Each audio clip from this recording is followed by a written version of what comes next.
नमस्कार, दर्पण the reflection channel और हमारे सपोर्टेड दापिकानी passion for fashion Shri Anil Kala ji की तरफ से हम आप सभी का हार्दिक स्वागत करते हैं, अभिनंदन करते हैं।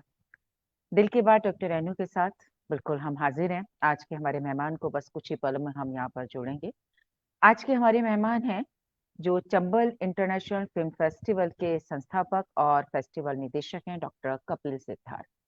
कोटा के लिए एक ये जाना पहचाना नाम है। डॉक्टर कपिल सिद्धार्थ की अगर हम बात करें तो उन्होंने अंग्रेजी साहित्य और हिंदी साहित्य में मास्टर डिग्री अर्जित करने के साथ साथ उन्होंने एजुकेशन में डॉक्टरेट की डिग्री प्राप्त की है। बचपन से ही कपिल सिद्धार्थ के रुझान की अगर हम बात करें तो उनका रुझान कला, साहित्य और ड्रामा में बचपन से ही रहा है और विगत 3 वर्षों से डॉक्टर कपिल सिद्धार्थ कोटा में चंबल इंटरनेशनल फिल्म फेस्टिवल का आयोजन कर रहे हैं। और इसमें हमारे इस विगत 3 साल से जो ये आयोजन किया जा रहा है, इसके अंदर देश-विदेश के फ़िल्मकार अपनी फ़िल्म को स्क्रीनिंग के लिए भेज रहे हैं और एक मंच डॉक्टर कपिल सिद्धार्थ फ़िल्मकार को यहाँ पर प्रदान कर रहे हैं और साथ ही सबसे बड़ी बात ये है कि कोटा को अंतर्राष्ट्रीय स्तर पर, अंतर्राष्ट्रीय मानचित्र पर एक स्थान प्रदान करने का काम कर रहे हैं। Film festival international film festival की हम बात करें तो इसमें लगभग 50 देशों के फ़िल्मकारों की फ़िल्में यहाँ पर स्क्रीनिंग के लिए आती हैं और जो फेस्टिवल में आते हैं भारत समेत Switzerland, Canada, Italy, Russia, Latvia, Bangladesh से लगभग 150 फ़िल्मकार व अतिथि यहाँ पर अभी तक कोटा में आ चुके हैं। कोटा को फ़िल्म टूरिज़्म डेस्टिनेशन के रूप में पूरी दुनिया में काफ़ी मशहूर किया है, जो इंटरनेशनल चंबल फ़िल्म फेस्टिवल जो किया जा रहा है उसने।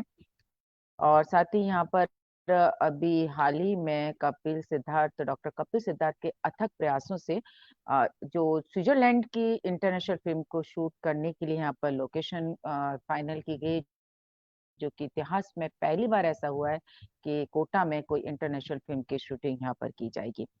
इसके साथ ही कोटा का नाम अंतर्राष्ट्रीय स्तर पर फ़िल्मकारों तक पहुँचाने के लिए डॉक्टर कपिल सिद्धार्थ को गणतंत्र दिवस व राज्य सरकार तथा जिला कलेक्टर द्वारा और माई एफएम तड़का के द्वारा स्पेशल 26 यानी स्पेशल 26 कार्यक्रमों के लिए उनको सम्मानित किया गया है। साथ ही डॉक्टर कपिल सिद्धार्थ ने बौछार, शेट, मुलाकात, सोच व कचरे वाला नामक शॉर्ट फ़िल्म भी लिखी है और उनको निर्देशित भी किया है, जो कि देश-विदेश के राष्ट्रीय और अंतर्राष्ट्रीय फ़िल्म फेस्टिवल में उनको पुरस्कृत और सम्मानित किया जा चुका है।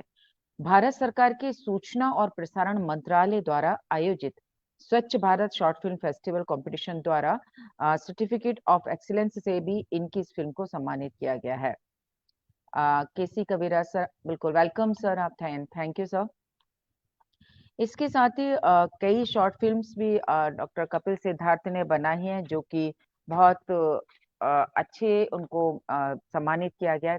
काफ़ी हमारे कई फ़िल्म फेस्टिवल्स के अंदर। उसके साथ ही डॉक्टर कपिल सिद्धार्थ ने मराठी फीचर फ़िल्म तुझी माझी लव स्टोरी में बतौर सहायक निर्देशक का भी काम किया है। डॉक्टर कपिल सिद्धार्थ द्वारा निर्देशित 2 वेब सीरीज़ पोकिटिया और लुटेरा भी यूट्यूब पर उपलब्ध है।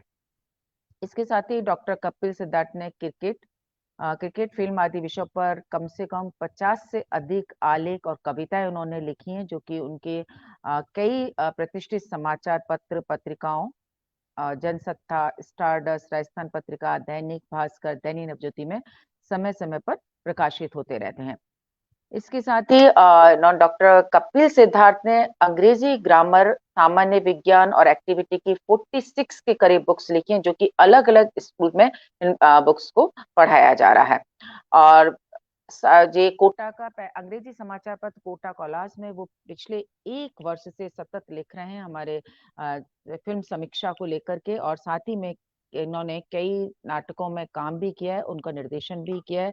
सबसे बड़ी बात, सोनी टीवी के लोकप्रिय धारावाहिक आहट के राइट ए थ्रिलर कॉन्टेस्ट में भी इनको सराहा गया है।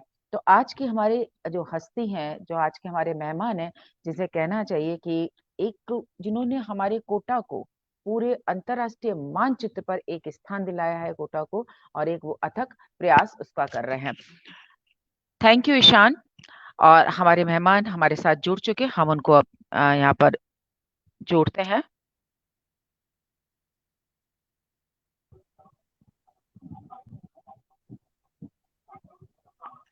नमस्कार सर। सर आपको आवाज आ रही है? नमस्कार जी, हेलो आ रही है। हेलो। हेलो। सर आवाज आ रही है आपको मेरी? हेलो। आ रही है सर? हेलो। हाँ, मुझे आ रही है आपकी। हाँ। हेलो। आपको आवाज सुनाई दे रही है सर मेरी? ओके सर, ये आपकी भी सुनाई आ दे रही रही है। आ रही है सर आवाज। है। ओ, चलिए ठीक है। Okay sir. दर्पण दर्पण द रिफ्लेक्शन चैनल और हमारे सपोर्टेड है दापिकानी पैशन प्रोफेशन श्री अनिल काला जी की तरफ से हम आपका हार्दिक स्वागत करते हैं सर, आपका अभिनंदन करते हैं sir. Thank you so much.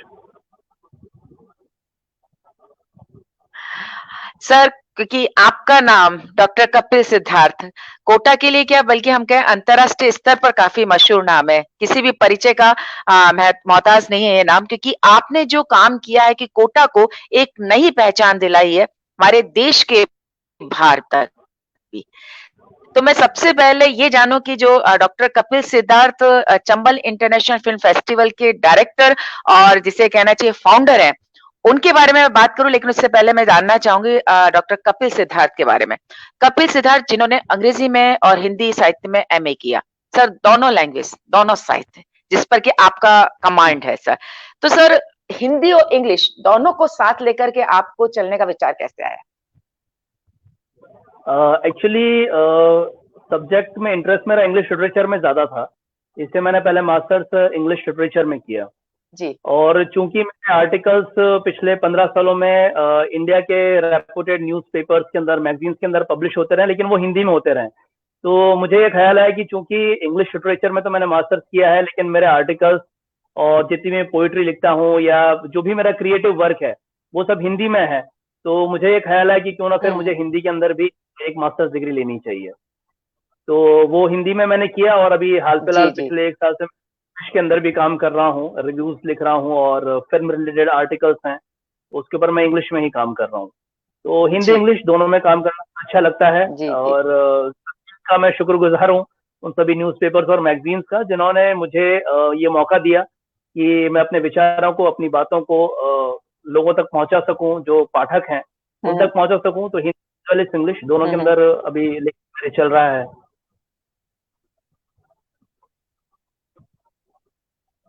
Ji sir. Sir अगर हम बात करते हैं तो हिंदी और इंग्लिश यानी कि दो भाषा दो साहित्य आप साथ लेके चल रहे हैं, लेकिन जब हम देखते हैं पीएचडी की बात करते हैं तो डॉक्टर कपिल सिद्धार्थ के आगे जो डॉक्टर लगा है वो आपने पीएचडी एजुकेशन में की है सर। जी। उसके पीछे कहानी है कि चूंकि मैं बीएड कॉलेजेस से जुड़ा हुआ हूँ और टीचिंग में मेरा शुरू से बहुत ज्यादा इंटरेस्ट रहा है। हम्म पहले मैंने स्कूल्स के अंदर पढ़ाया है, उसके बाद फिर मैंने कॉलेज के अंदर पढ़ाया। तो कॉलेज में पढ़ाया तो चूंकि टीचिंग में इंटरेस्ट हम्म था इसलिए मैंने बीएड किया, और कॉलेज में पढ़ाना था तो फिर इसलिए एमएड और एम एजुकेशन भी करना था मुझे। तो वो करने के बाद फिर मैंने सोचा कि जब एमएड और एम एजुकेशन जी कर लिया है तो फिर चूंकि आगे पीछे फिर पीएचडी करनी ही है, तो क्यों ना पीएचडी भी करें और एक रिसर्च वर्क पे काम किया जाए। तो उसी को ध्यान में रखते हुए फिर मैंने रिसर्च भी की, और इसीलिए फिर मैंने एजुकेशन के अंदर पीएचडी भी किया ताकि कॉलेज स्टूडेंट्स को भी पढ़ाने का मौका मुझे मिल सके। जी। तो मतलब हम कह सकते हैं कि डॉक्टर कपिल सिद्धार्थ जहाँ एमए इंग्लिश में है, एमए हिंदी में, एमए एजुकेशन में और पीएचडी उसमें है। जी। देखिए, जो कुछ भी किया है वो सब सर इंटरेस्ट किया है। आपका जैसे रुझान जी सर। जी सर, हाँ, मैं वैसे ये भी कहना कहा चाह रहा हूँ। जाता है अगर आपका इंटरेस्ट अगर किसी चीज में। हम्म। हाँ, तो जो भी किया है वो इंटरेस्ट के साथ ही किया है। ऐसा नहीं है कि मजबूरी के अंदर कोई क्वालिफिकेशन एक्वायर की है, ऐसा कुछ भी नहीं है। जो कुछ भी क्वालिफिकेशन एक्वायर की है तो जी जाहिर सी बात है उससे कुछ मुझे सीखने को ही मिला है। और चूंकि लंबा सफर है, इंसान जिंदगी भर सीखता रहता है कई सारी बातों से, कई सारे अनुभवों से। तो अभी भी मैं सीख ही रहा हूँ। ठीक है, पीएचडी कर लिया जी। वो एक अलग बात है, लेकिन पर मेरा ये व्यक्तिगत रूप से मानना है कि सीखने के लिए ऐसा नहीं है कि आपको हमेशा अपने से जो बड़े हैं उन्हीं की तरफ देखने की जरूरत है। कई बार होते हैं जो आपसे उम्र में छोटे होते हैं, अनुभव में हम्म। छोटे होते हैं। कई बार आपको कई सारी अच्छी चीजें सिखा देते हैं। कई बार स्कूल के बच्चे बहुत अच्छी अच्छी बातें सिखा देते हैं, कॉलेज के स्टूडेंट्स कई सारी बातें अच्छी सिखा देते हैं। तो ऐसा नहीं है, सीखने की जो प्रक्रिया है वो तो लगातार चलती रहती है। ऐसा नहीं है कि आपने पीएचडी कर लिया या इतनी सारी क्वालिफिकेशन एक्वायर कर ली हैं तो आपका सीखने का जो क्रम है वो रुक गया है, खत्म हो गया है। रोजमर्रा की जिंदगी में हम कुछ ना कुछ देखते रहते हैं, उनसे कई सारी चीजें हमें सीखने को मिलती है। तो सीखना तो एक जर्नी है, एक सफर है, उस सफर में हम चलते रहते हैं। बिल्कुल सर, आपने बात सही कही कि कहते हैं सीखने की प्रक्रिया कभी रुकती नहीं है, वो हमेशा चलती रहती है। वो वैसे भी कहा जाता है कि जब पानी अगर रुक जाता है तो वो बदबू आ जाती है, और जब बहता रहता है तो वो पीने के काम भी आता है, और वो हम लोगों को कहीं ना कहीं फायदा देखा जाता है। और आपने एक बात भी बहुत अच्छी कही है, कहते हैं कि अनुभव एक सबसे बड़ी सीख, हमारा टीचर होता है जो हमें बहुत कुछ सिखा करके जाता है। और इंटरेस्ट की बात है, आपने सारा काम इंटरेस्ट से किया, और जब आपका रुझान जिस तरह पे आप उस काम को करते हो तो 101% आप अपना उसमें देते हैं। अच्छा, मैं जब आपकी प्रोफाइल को देख रही थी सर, उसमें जो आपका रुझान कला, साहित्य और ड्रामा, तीनों की तरफ आपका रुझान बचपन से ही रहा है। इसमें साहित्य की तरफ देखें तो हिंदी और इंग्लिश को आपने अपना सब्जेक्ट भी बनाया, और उस तरफ आपने रुझान, और आप लिखते बहुत अच्छा है। ड्रामे की अगर हम बात करते हैं तो सर, जी। ड्रामे की तरफ जो आपका रुझान हुआ था, वो रुझान कैसे हुआ? फैमिली एक्चुअली ड्रामा बैकग्राउंड भी मैं, आपका रहा कि नहीं कोई? फैमिली बैकग्राउंड में तो देखिए सब, एक तरह से कहें तो यूं, मेरे फादर जो हैं वो प्लाज्मा फिजिक्स की बहुत बड़ी शख्सियत हैं, प्लाज्मा फिजिक्स में पीएचडी हैं, और 100 के ऊपर किताबें हैं उनके क्रेडिट में। जी लेकिन वो खुद भी लिटरेचर में बहुत ज्यादा जुड़े हुए हैं लिटरेचर से, और कई सारे बड़े बड़े न्यूज़पेपर्स और मैगजीन्स इंडिया के उसके अंदर पिछले कई सालों से वो लगातार छपते रहे हैं। उन्होंने उपन्यास भी लिखे हैं। तो एक बात ये मान लें कि वो शायद जीन्स से भी मुझे मिला होगा। तो साहित्य की तरफ वो रुझान तो थे ही सही। मेरे खुद जी के ब्रदर हैं, वो बचपन से म्यूजिक में है, बॉलीवुड के अंदर हैं, क्षितिज तारे। तो आर्ट से, कल्चर से, और इन सारी चीजों से, इन सब के प्रति रुझान शुरू से ही हमारे पूरे परिवार का है। मेरी मदर हैं, वो भी बहुत शौकीन हैं मराठी थिएटर की, और मराठी कहानियों की। वो बहुत अच्छी पाठक हैं, बहुत अच्छी अच्छी कहानियां और सारी चीजें वो पढ़ती हैं। तो एक तरह से शुरू से परिवार में भी वो सारी चीजें थी। और बचपन से मैं जैसे हमारे स्कूल्स के अंदर या कॉलेजेस के अंदर मैंने कई सारे ड्रामास भी किए हैं। इनफैक्ट जब मैं उदयपुर में पढ़ रहा था, जब मैं मास्टर्स कर रहा था इंग्लिश लिटरेचर के अंदर, तो फिर हम लोग नागपुर भी गए थे। हमारी पूरी एक टीम गई थी, जहाँ पे हमने हमारी यूनिवर्सिटी को रिप्रेजेंट किया था। एक इंग्लिश प्ले हमने किया था। उसके बाद जब मैं कोटा आया, तो कोटा में माननीय शिवराम अंकल से मैं जुड़ा, उनके ग्रुप से जुड़ा। उनके साथ रहकर मैंने कई सारे नाटक किए, जो हमने इंडिया में अलग अलग डिस्ट्रिक्ट के अंदर, गाँवों के अंदर नुक्कड़ नाटक भी किए, स्टेज के ऊपर नाटक भी किए। तो इस तरह से ड्रामेटिक्स और साहित्य, इन सब चीजों से शुरू से रुझान था। तो मौका मिलता गया काम करने का, तो मैं करता गया, और एक अच्छे हेल्दी वे में उसको लेकर के मैंने ये सारा काम किया है। जी। सर, हम आपकी एजुकेशन की अगर बात करते हैं, आपने जैसे बात की थी कि महाराष्ट्र की बात की, तो आपकी एजुकेशन क्या राजस्थान या महाराष्ट्र, कहाँ से हुई है सर? नहीं, मेरी सारी जो एजुकेशन हुई है वो राजस्थान के अंदर ही हुई है। मेरा जन्म जरूर उज्जैन के अंदर हुआ था, लेकिन जी शिक्षा कोटा के अंदर ही हुई है। स्कूलिंग पूरी मेरी कोटा के अंदर हुई है। ग्रेजुएशन भी मेरा कोटा के अंदर ही हुआ है। लेकिन उसके बाद फिर अलग अलग शहरों में पढ़ने का सौभाग्य मिला। उदयपुर के अंदर मास्टर्स किया, रावत भाटा से बीएड किया, एमएड एक अलग शहर से किया, पीएचडी कहीं और जी। से की। तो अलग अलग शहरों में पढ़ने का मौका मिला, सौभाग्य मिला। तो हर जगह से कुछ ना कुछ सीखने को, हम्म। जानने को मिला, नई नई बातों। बिल्कुल, और जब कहते हैं ना कि कलाकार को अगर हर जगह मौका मिल जाता है तो वहाँ की संस्कृति को वो सीखते हैं, और उससे बहुत कुछ अपने कला में लेकर के आते हैं, उसको एक नया आकार प्रदान कर देते हैं। सर, आपको अगर हम बात करते हैं तो आप हिंदी बहुत अच्छी बोलते हैं, इंग्लिश बहुत अच्छी बोलते हैं, वहीं मराठी पे भी आपका कमांड है। तो भाषा की अगर हम बात करें तो आपके अंदर कई भाषाओं का समावेश आपके अंदर है। तो ये एक बहुत बड़ी बात आ जाती है इस चीज को लेकर के कि आप इतनी भाषाओं को साथ में लेकर के चल रहे हैं। अब हम अगर बात करते हैं कि उन डॉक्टर कपिल सिद्धार्थ से, जिन्होंने चंबल इंटरनेशनल फिल्म फेस्टिवल के जो फाउंडर हैं और फेस्टिवल डायरेक्टर। सर, आपको चंबल फिल्म फेस्टिवल शुरू करना है, ये विचार कैसे आया? एक्चुअली मैं खुद फिल्म मेकिंग से जुड़ा हुआ हूँ। कई सारी शॉर्ट फिल्म्स मैंने की हैं। तो मैं अलग अलग फिल्म फेस्टिवल्स मैंने अटेंड किए हैं जी इंडिया के बड़े बड़े शहरों में। चाहे वो मुंबई हो, दिल्ली हो, पुणे हो, जयपुर हो। तो मैं जहाँ भी मैं जाता था, तो मैं देखता था कि ये फिल्म फेस्टिवल एक बहुत अच्छा मंच है, जहाँ पर इतने सारा क्रिएटिव टैलेंट पूरी दुनिया भर का, उसको एक मंच दिया जा रहा है। तो मुझे लगा कि कोटा के अंदर भी कुछ इस तरह का एक इनिशिएटिव लेना चाहिए। और उससे भी बड़ा रीजन जो मेरा था वो ये था कि फिल्मों का मैं बहुत बड़ा शौकीन हूँ बचपन से ही। और हमारे घर में ही बहुत सब शौकीन हैं बचपन से ही फिल्मों के। तो फिल्में मैं जब भी देखता था तो मैं ये देखता था कि कई सारी फिल्मों के अंदर जहाँ पे भारत के अंदर शूटिंग हो रही है और खास तौर पर राजस्थान के अंदर शूटिंग हो रही है, तो मैं देखता कि राजस्थान ये कुछ शहर हैं जिनकी कई सारी फिल्मों में शूटिंग हुई है। लेकिन ये बात मुझे तब खलती थी कि कोटा के अंदर अभी तक शूटिंग क्यों नहीं हुई है, या हुई है तो इक्का दुक्का फिल्मों की हुई है। तो जब कोटा के अंदर किसी चीज की कमी नहीं है, इतने सारे रिसोर्सेज हैं, इतनी सारी खूबसूरती है, यहाँ का पर्यटन बहुत अच्छा है, तो उसको ढंग से एक्सप्लोर फिल्मों के अंदर क्यों नहीं किया जा रहा है। तो ये ख्याल मेरे अंदर आया, तो मैंने सोचा कि क्यों ना कोटा के अंदर एक इंटरनेशनल फिल्म फेस्टिवल शुरू किया जाए, जहां पर न केवल इंडिया के बल्कि इंडिया के बाहर के भी फिल्म मेकर्स आए और इस जरिए कोटा का नाम जो है वो इंटरनेशनल लेवल पे पहुंचे। और मेरा तो यही सपना है कि केवल इंडिया ही नहीं, इंडिया के बाहर के फिल्म मेकर्स भी कोटा में आए, यहाँ पर फिल्म शूटिंग की पॉसिबिलिटीज हैं, उनको एक्सप्लोर किया जा सके। यहाँ पर इतनी खूबसूरत जगह है और खासतौर पर हमारी खूबसूरत नदी चंबल जो है, इतनी बड़ी इतनी खूबसूरत नदी है, तो मैंने सोचा क्यों ना इस चंबल नदी के नाम पर ही शुरू किया जाए। और वैसे भी क्या है, जब हम 70s 80s की फिल्में देखते थे या कुछ फिल्में 90s की, तो हम क्या देखते थे कि फिल्मों में ने एक तरह से चंबल की छवि, मैं किसी का नाम नहीं ले रहा हूँ, लेकिन फिल्मों ने एक तरह से चंबल की छवि जो है वो इस तरह से है कि चंबल बीहड़ है, वहां पर डाकू है, ऐसा है वैसा है।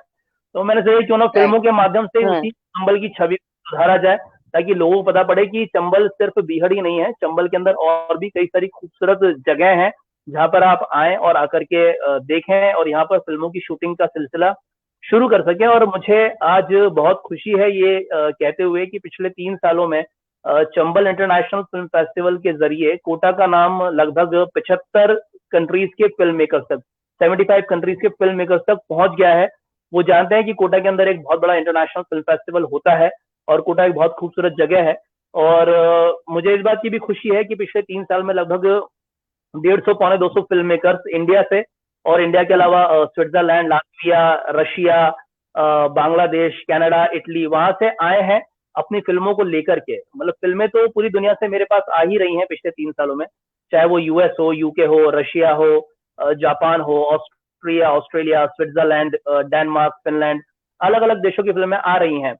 लेकिन इन देशों के जो फिल्म मेकर्स हैं वो जब यहाँ पर कोटा में आए हैं पिछले 3 सालों में, तो ये मैं एक बहुत बड़ी उपलब्धि मानता हूँ कोटा के लिए कि इंडिया के बाहर का फिल्म मेकर कोटा के अंदर एक इंटरनेशनल इवेंट अटेंड करने के लिए आ रहा है। खासतौर पर इंडिया के जो फिल्म मेकर्स आ रहे हैं, चाहे वो दिल्ली के हों, बॉम्बे के हों, कोलकाता के हों या पुणे के हों या छोटे छोटे शहरों के भी हों, तो सब लोग यहाँ कोटा आते हैं, उन्हें एक अच्छा मंच मिलता है। और दुनिया में इतना सारा क्रिएटिव टैलेंट है कि हमें लगता है कि हमने तो अभी शायद कुछ देखा ही नहीं है, इतनी खूबसूरत फिल्में वो लोग बनाते हैं। और कई बार ऐसा होता है कि आधे मिनट की, 1 मिनट की फिल्म इतना खूबसूरत मैसेज दे देती है जो कई बार बड़ी बड़ी फिल्में नहीं दे पाती हैं। तो मुझे लगा कि इतना सारा क्रिएटिव जो पूरी दुनिया के अंदर है और अलग अलग लैंग्वेजेस के अंदर फिल्म बन रही है, ऐसा नहीं कि सिर्फ हिंदी के अंदर बन रही है, मराठी है, बांग्ला है और तेलुगु है, मलयालम है, फ्रेंच है, जापानीज है, रशियन है, इंग्लिश है, अलग अलग देशों के लोग अलग अलग लैंग्वेजेस के अंदर इतनी खूबसूरत फिल्में बना रहे हैं। तो मुझे लगा कि कोटा के लोगों को भी पता पड़ना चाहिए कि वर्ल्ड सिनेमा क्या होता है। सिनेमा सिर्फ वो नहीं है जो हम सिर्फ थिएटर के ऊपर देख रहे हैं या हम टीवी के ऊपर फिल्में देख रहे हैं, सिनेमा सिर्फ वो नहीं है, सिनेमा इससे भी परे बहुत बड़ी चीज है, बहुत सारी चीजें हैं, बहुत सारे कॉन्सेप्ट हैं जिनको ये लोग शॉर्ट फिल्म्स, डॉक्यूमेंट्री फिल्म्स या एनिमेशन फिल्म्स के जरिए और कई बार फीचर फिल्म्स के जरिए लोगों तक पहुंचा रहे हैं। तो एक मंच में देना चाह रहा था ऐसे तमाम क्रिएटिव फिल्म मेकर्स को, ऐसे टैलेंटेड लोगों को जो अच्छी अच्छी फिल्में बना रहे हैं, और मैं चाहता था कि कोटा के लोग इन फिल्मों को देखें। और मुझे खुशी है इस बात की कि पिछले 3 सालों में कोटा की जनता ने, यहाँ के हमारे सहयोगी हैं, चाहे यहाँ का कोटा का मीडिया हो, यहाँ के स्पॉन्सर्स हो, सपोर्टर्स हो, कोटा की जनता हो या हमारे ऑनरेबल जूरी मेंबर्स हो, सबने इतना प्यार दिया है इन फिल्मों को, इस फेस्टिवल को कि मेरे पास तो शब्द ही नहीं कि मैं कुछ कह सकूं इनकी तारीफ के अंदर, क्योंकि कोटा की जनता साथ ना हो या कोटा के सपोर्टर्स, मीडिया या स्पॉन्सर अगर साथ नहीं हो, तो कोटा जैसी जगह पे इतना बड़ा इंटरनेशनल फिल्म फेस्टिवल करना एक बहुत चैलेंजिंग टास्क है, बहुत मुश्किल काम है। लेकिन हमेशा पिछले 3 सालों से मुझे इन लोगों का सबका सहयोग मिलता आ रहा है और मैं उम्मीद करूंगा कि जब तक, मैं तो चाहूंगा आजीवन कोटा के अंदर चंबल इंटरनेशनल फिल्म फेस्टिवल होता रहे। और मैं चाहूंगा कि हमेशा जो प्यार, जो आशीर्वाद, जो शुभकामनाएं, जो दुआएं इन सब लोगों ने, कोटा की जनता ने, सारे सहयोगियों ने चंबल इंटरनेशनल फिल्म फेस्टिवल को दी है, जिसके जरिए कोटा एक अपना नाम पूरी दुनिया के अंदर पहुंचाने में कामयाब रहा है। वो सारी चीजें जारी रहनी चाहिए। बिल्कुल सर, आगे हमेशा ही चलता रहेगा। और कोटा का नाम आप जिस तरीके से राष्ट्र में ही नहीं अंतर्राष्ट्रीय स्तर पर जो आप लेकर के जा रहे हैं, बिल्कुल आपका जो ये सपना जरूर पूरा हो चुका है, मैं तो ये कहूंगी। क्योंकि कहते हैं ना 75 कंट्रीज में नाम पहुंचना बहुत बड़ी बात हो जाती है। लेकिन सर एक सवाल आता है कि जब आपने first time Chambal film festival की एक परिकल्पना की थी कि ये शुरू करने जा रहे हैं, कहीं मन में डर था या कहीं कुछ लग रहा था कि पता नहीं ये मैं ये कोशिश कर रहा हूँ ये सफल होगी या नहीं होगी? कुछ नहीं, असमंजस की डर स्थिति आपके दिमाग में चल रहा था कि कोटा जैसे शहर में? जी, डर भी नहीं था, असमंजस भी नहीं था, क्योंकि मैं जानता था कि जो कुछ भी मैं कर रहा जी। हूँ, मेरी इंटेंशन बिल्कुल साफ है। जो कुछ भी मैं कर रहा हूँ, मैं कोटा के लिए कर रहा हूँ, कोटा को प्रमोट करने के लिए कर रहा हूँ। तो मुझे मालूम था कि भाई यहाँ के जो लोग हैं वो डेफिनेटली मुझे सपोर्ट करेंगे, क्योंकि अ, ये एक कॉज है। और मैं तो मानता हूँ कि चंबल इंटरनेशनल फिल्म फेस्टिवल एक महायज्ञ है, और इसके अंदर सबको अपनी तरफ से आहुति देनी है इस यज्ञ को सफल बनाने के लिए। तो डेफिनेटली वो सबने आहुति दी है, दे रहे हैं, आगे भी देते रहेंगे। तो डर कहीं नहीं था। ये जरूर था कि मैंने सोचा था कि चूंकि कोटा के बारे में लोग ज्यादा जानते नहीं है, फिल्मों से कोटा का कोई दूर दूर तक लेना नहीं है। हालांकि कोटा का नाम पूरे देश के अंदर बहुत फेमस है अलग अलग कारणों की वजह से, लेकिन हम्म। कभी ये नहीं है कि फिल्मों को लेकर के कोटा के अंदर, क्योंकि कोटा का कल्चर भी इतना रिच है, लेकिन उसको ढंग से एक्सप्लोर नहीं किया गया। लोगों तक लोग जानते तो हैं, लेकिन लोग ये नहीं जानते कि कोटा के अंदर भी इस तरह का कुछ इवेंट हो सकता है। तो जब मैंने शुरुआत की थी 2018 के अंदर, जब पहला सीजन किया था, तो 2017 सितंबर अक्टूबर से मैंने इसकी तैयारियां शुरू की थी, क्योंकि चूंकि बड़ा इवेंट है तो हमें तैयारियां करने में भी लगभग 5-6 महीने लग जाते हैं। और मेरे कुछ डेडिकेटेड टीम मेंबर्स हैं जो हमेशा मेरे साथ रहे हैं, मुझसे जुड़े रहे हैं। तो बात ये होती है कि मैंने सोचा कि भाई पहला साल है, तो अगर 10-15 देशों की 125-150 फिल्में भी अगर कोटा में आ जाती हैं इस फेस्टिवल के अंदर, तो ये एक बड़ी उपलब्धि होगी। क्योंकि जो बड़े बड़े फिल्म फेस्टिवल्स हैं भारत के अंदर, उनकी हिस्ट्री जो मैंने देखी, तो उन्होंने शुरुआत ऐसी ही की थी कि किसी के पास पहले साल में 50 फिल्में आई, किसी के पास 75 फिल्में आई, 100 फिल्में आई, हार्डली 150 फिल्में आ गई पहले साल के अंदर 10-15 कंट्रीज की। तो मैंने सोचा कि अगर मुझे 125-150 फिल्में अगर आ जाती हैं 10-15 कंट्रीज की, तो मेरे लिए एक बहुत बड़ी उपलब्धि होगी, कोटा के लिए एक बहुत बड़ी उपलब्धि होगी।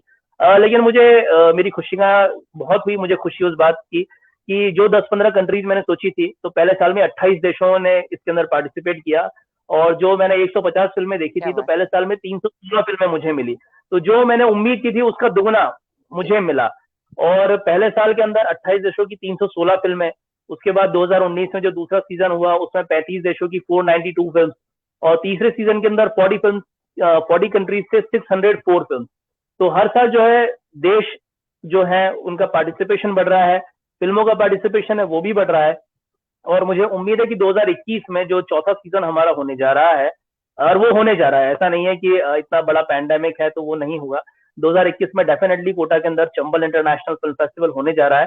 और चूंकि 2020 में हम ऑलरेडी 40 कंट्रीज का पार्टिसिपेशन करवा चुके हैं, तो इस बार मेरा टारगेट 50 हम्म। कंट्रीज का है कि एटलीस्ट 50 कंट्रीज कोटा के अंदर होने वाले इस फेस्टिवल के अंदर पार्टिसिपेट करें, और 604 से भी ज्यादा फिल्मों की संख्या हमें मिले। और मुझे उम्मीद है कि जिस तरह से हम लोग मेहनत कर रहे हैं, तो डेफिनेटली ये सब होगा।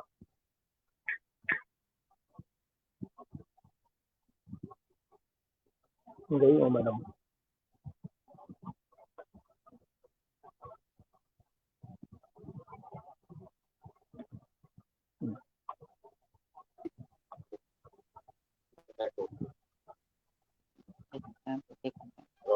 हेलो। हेलो। हेलो। हाँ मैम, आवाज आ रही है आपको?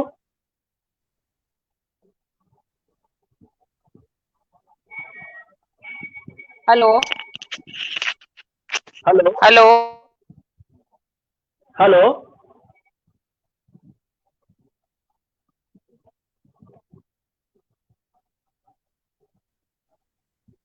हेलो। हेलो सर, आवाज आ रही है आपको मेरी? मुझे आ रही है, आपको आ रही है आवाज? जी सर। हाँ सर, अब आई सर। जी। ओके। हाँ, बिल्कुल।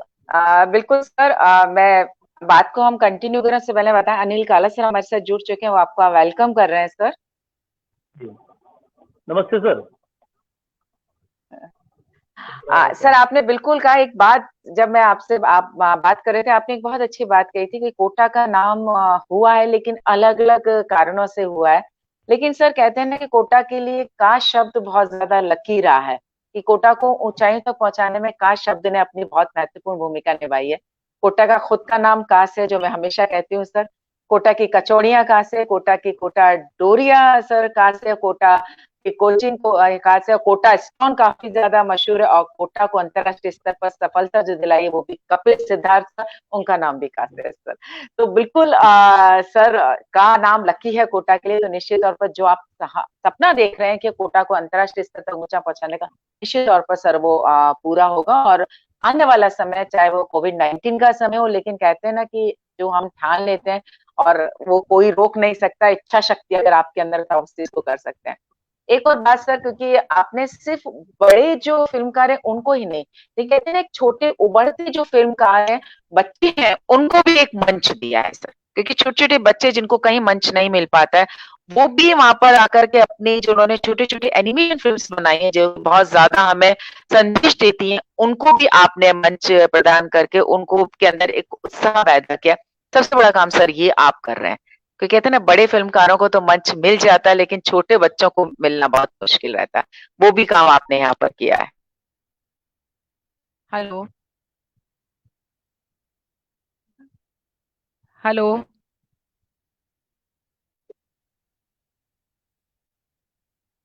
हेलो।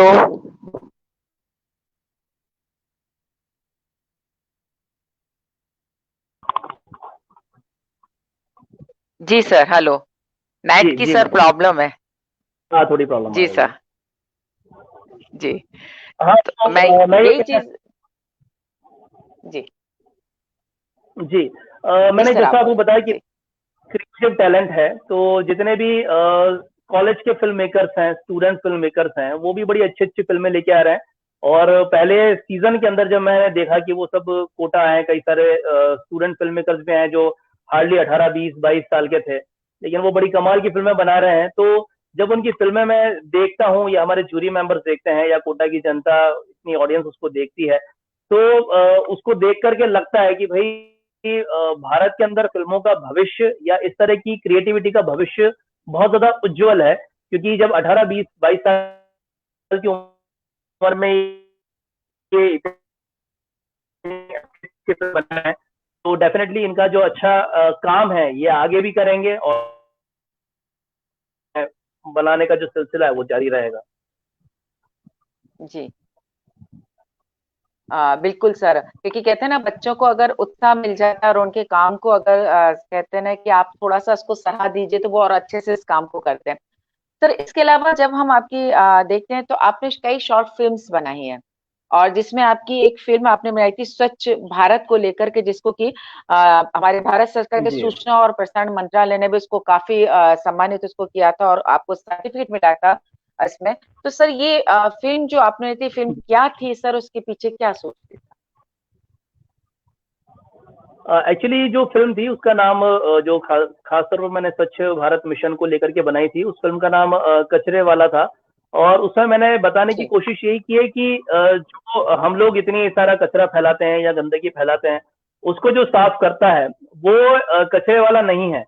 कचरे वाले तो हम लोग हैं जो इधर उधर गंदगी करते रहते हैं। वो लोग तो एक अच्छा काम कर रहे हैं, सफाई का काम कर रहे हैं, हमारी सड़कों को, घरों को, सबको बहुत साफ सुथरा रख रहे हैं। तो हमें उन्हें इस संबोधन से नहीं बुलाना चाहिए कि वो कचरे वाले हैं।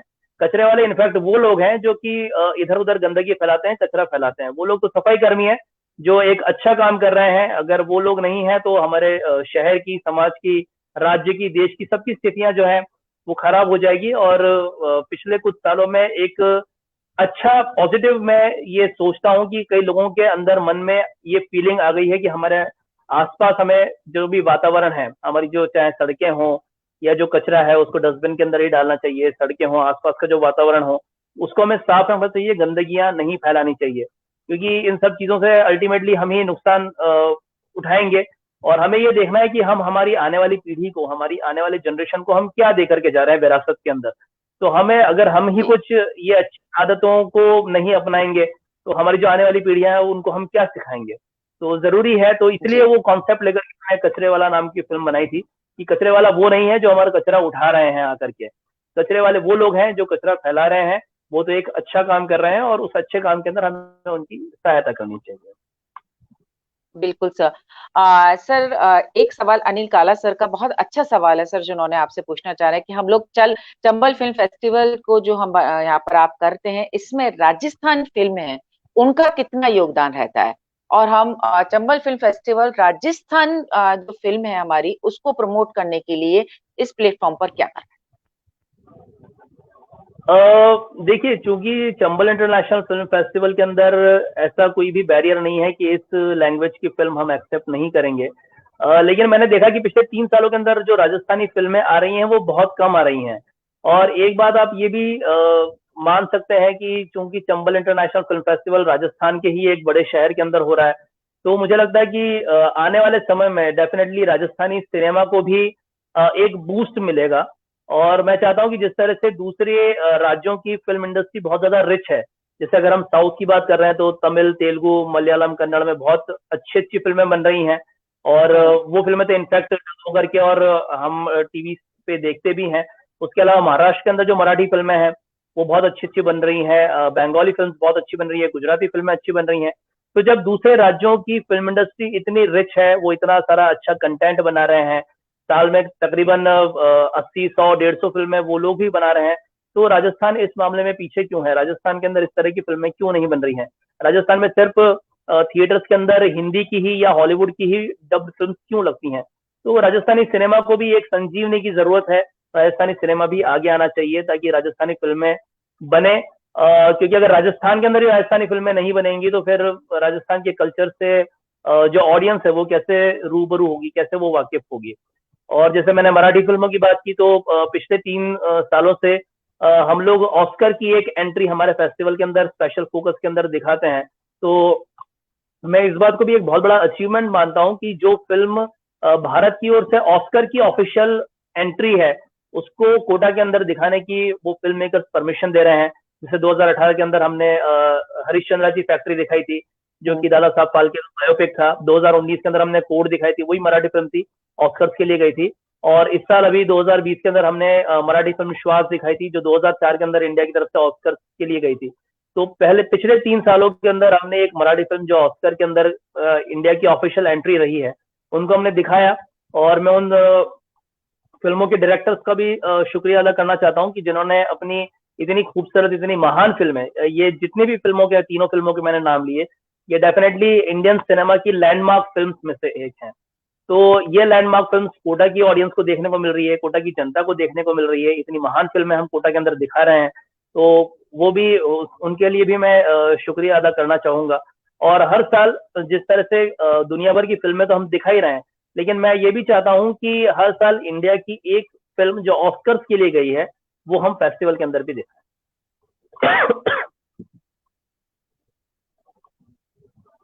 जी सर, बिल्कुल। और सर, हम यही चाहेंगे कि चंबल फिल्म फेस्टिवल में जो राजस्थान की फिल्में वो भी ज्यादा से ज्यादा हैं, ताकि उनको भी, आप जिस तरीके से हमने भी देखा कि हमारी राजस्थानी फिल्मों को उतना ज्यादा प्रमोशन नहीं मिल पाता जितना उनको मिलना चाहिए, पार्टिसिपेंट उनका हो पाए।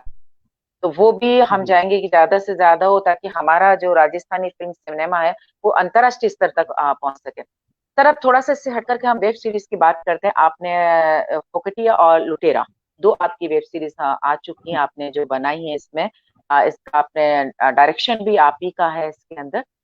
सर, बड़े पर्दे से हट करके छोटे पर्दे पर वेब सीरीज को डायरेक्ट करना, इसको करने में सर आपको क्या अंतर लगा था कि बड़ा सिनेमा है जहाँ, क्योंकि मैंने देखा था आपने मराठी फिल्म में एज ए सहायक निदेशक आपने काम किया, फिर आप छोटे वेब सीरीज के लिए आप उसमें डायरेक्शन दे रहे हैं, तो सर इस तरफ कैसे और इसमें आपको क्या अंतर लगा था?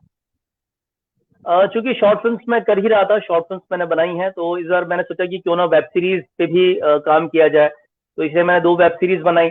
और चूंकि अब आप देखिए कि अब जो आने वाला समय है वो वेब सीरीज का ही है। पिछले कुछ समय में, और खासतौर पर जब से लॉकडाउन लगा है, भारत के अंदर तब से ओटीटी प्लेटफॉर्म्स के ऊपर बहुत सारा कंटेंट आ गया है, कई सारे ओटीटी प्लेटफॉर्म्स आ गए हैं। और मैं इस बात को एक पॉजिटिव साइन समझता हूँ कि कई सारा टैलेंट जिसको जो अच्छा अच्छा काम करना चाह रहा है, अच्छा क्रिएशन भी कर रहा है, लेकिन उनकी फिल्म या तो थिएटर तक पहुंच नहीं रही है, थिएटर तक पहुंच रही है तो लोगों को उस फिल्म के बारे में पता नहीं है क्योंकि उसका इतना प्रमोशन नहीं हो रहा है, या उनकी फिल्मों को कोई देखने के लिए नहीं जा रहा है। तो पिछले 5-6 महीनों में जो लॉकडाउन के दौरान ओटीटी प्लेटफॉर्म्स के अंदर कई सारा कंटेंट आपने अलग अलग जॉनर्स हैं, चाहे वो थ्रिलर हो, हॉरर हो, कॉमेडी हो, ड्रामा हो, तो कई सारे अच्छे अच्छे कंटेंट ओटीटी प्लेटफॉर्म्स के ऊपर भी आ रहे हैं। और आने वाला समय मैं मानता हूं कि इसी का है, क्योंकि ओटीटी प्लेटफॉर्म्स एक अच्छा कंटेंट दे रहा है उन लोगों को जो टैलेंटेड है, जो अपनी नई कहानी लोगों तक पहुंचाना चाहते हैं, लेकिन उनके पास वो साधन नहीं है कि उनकी फिल्म को रिलीज किया जाए, या उनके पास कोई बहुत बड़ी स्टारकास्ट नहीं है, लेकिन फिर भी वो एक अच्छी कहानी को लोगों तक पहुंचाना चाह रहे हैं। और इसके अंदर ओटीटी प्लेटफॉर्म्स जो है एक बहुत अच्छा प्लेटफॉर्म उन लोगों को दे रही है, एक अच्छा मंच उनको दे रही है, क्योंकि नई नई कहानियां, अच्छी अच्छी कहानियां, इफेक्टिव कहानियां वो इन वेब सीरीज के माध्यम से, चाहे वो 3 एपिसोड की हो, 6 एपिसोड की हो, या 10 एपिसोड की हो, तो आजकल हर ओटीटी प्लेटफॉर्म इन सब चीजों को तरजीह दे रहा है। तो ये एक अच्छा साइन है कि इतना सारा जो क्रिएटिव टैलेंट है उसको ओटीटी प्लेटफॉर्म के जरिए एक अच्छा प्लेटफॉर्म मिल रहा है, एक अच्छा मंच मिल रहा है अपना टैलेंट शोकेस करने के लिए। सर ये बिल्कुल सही है, लेकिन इससे ये नहीं है कि जो थिएटर सिनेमा है उसको कहीं ना कहीं नुकसान नहीं होगा, हो रहा है इससे। किसे? आज जो हम वेब सीरीज शुरू कर रहे हैं, या हम आजकल हो गया यूट्यूब पर फिल्मों का हम लोग लॉन्चिंग कर देते हैं, तो उससे जो थिएटर सिनेमा है, क्योंकि पैसे भी जो आप आजकल ज्यादा ऑडियंस उस तरफ कम जा रही है, अब वेब सीरीज शुरू हो जाती है या यूट्यूब पर आजकल हम लोग फिल्मों का प्रमोशन करते हैं या फिल्म लॉन्च कर दी जाती है, तो इससे थिएटर सिनेमा को नुकसान नहीं है सर इससे? वो देखिए, थिएटर जो है वो अल्टीमेटली सरवाइव तो करेगा। ऐसा नहीं है कि अभी लॉकडाउन चल रहा है और थिएटर्स बंद हैं और लोग नहीं जा रहे हैं, तो ऐसा नहीं है कि जब थिएटर्स खुल जाएंगे या सब कुछ जब नॉर्मल हो जाएगा, लाइफ अपने नॉर्मल पे आ जाएगी, तो थिएटर्स को नुकसान होगा। देखिए, वेब सीरीज चल रही हैं, लेकिन जो बड़े पर्दे पर फिल्म देखने का मजा है वो बड़े पर्दे पर ही आता है। अब हालांकि इस जी लॉकडाउन के अंदर कई सारी बड़े बड़े बजट की फिल्में हैं, कई सारे बड़े एक्टर्स की, स्टार्स की फिल्में, वो भी ओटीटी प्लेटफॉर्म्स पर आई। लेकिन बिल्कुल।